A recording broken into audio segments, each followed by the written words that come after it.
वसमत तालुक्यातील पळशी शिवारात गट क्रमांक 131 मधील तब्बल 4 हेक्टर 11 शेत जमिनीच्या खरेदी विक्री आणि ताब्यावरून वाद निर्माण झाला आहे।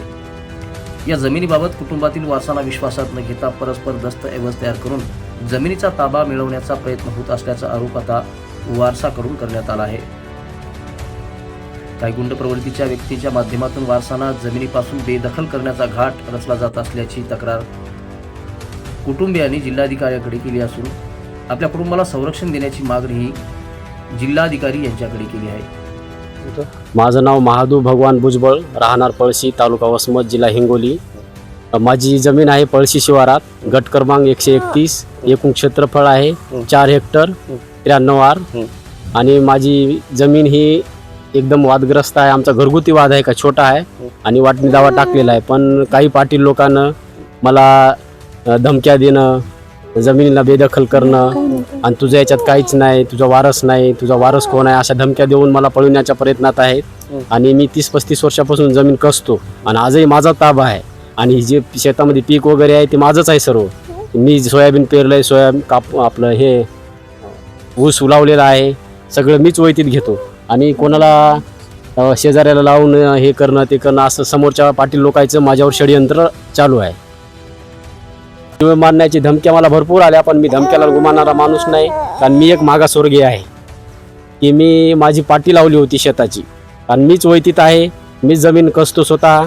तर ते पाटील लोक आले 4 सकाळी, त्याने ती माझी पाटी उखळून झेंडे वगैरे फेकून दिले वळणामध्ये इकडं तिकडं, आणि मी सकाळी आलो तर तेव्हा होते, पण नंतर मी आता डबल दुपारच्या दरम्यान आलो तर आता इथं एकही पाटी नाही माझी आणि झेंडा पण नाही, नासधूस केली। जमिनीमध्ये कोणीही ताबा करू नये आणि खरेदी विक्री करण्याच्या प्रयत्नात राहू नये, कारण पाटील लोक माझ्यावर दबाव टाकण्याच्या खूप प्रयत्नात आहे। राजनंदिनी महादू भुजबळ, ही जमीन आम्ही 35 वर्षापासून माझे मालक करतात आणि ही जमीन खरेदी करायला भरपूर पाटील लोक येईल, पण ही जमीन आम्ही करतो आहेत ते माझ्या नवऱ्याच्या जीवाला काही झालं तर ती जबाबदारी त्यांची राहील, खरेदी करणाऱ्यांची। कोर्टात मॅटर चालू असताना हे दंडीशाहीने इथं जमीन घ्यायला तयार झाले लोक, पाटील लोक याची आम्हाला भीती वाटायली होतीच।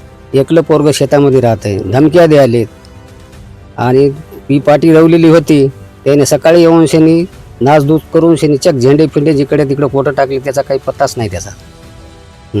ची पाटील लोक 2-4 लोक आलते आणि जे खरेदीदार आहेत हे गुंडवृत्तीचे लोक माझ्या आखाड्यावर पाठवायलेत ऐनवेळी, कारण मी आणि माझं लहान बाळ पत्नी आम्ही तिघच आखाड्यावर राहतो आणि हे गुंडवृत्तीचे माणसं कोण्याही टायमाला पाठवले तर माझ्यावर हमला करण्याच्या प्रयत्नात आहेत। तरी महसूल आणि मंडळ यांनी आणि पोलीस स्टेशननं माझी दखल घेण्यात यावी आणि मला एक न्याय द्यावा। दरम्यान संबंधित शेतजमिनीचे दस्तऐवज तयार करताना वारसांनी आक्षेप नोंदवला होता, मात्र हा आक्षेप महसूल अधिकाऱ्यांनी नियमबाह्य ठरवत खरेदीदाराच्या बाजूने निर्णय दिल्याचा आरोप आता कुटुंबियांनी केला आहे।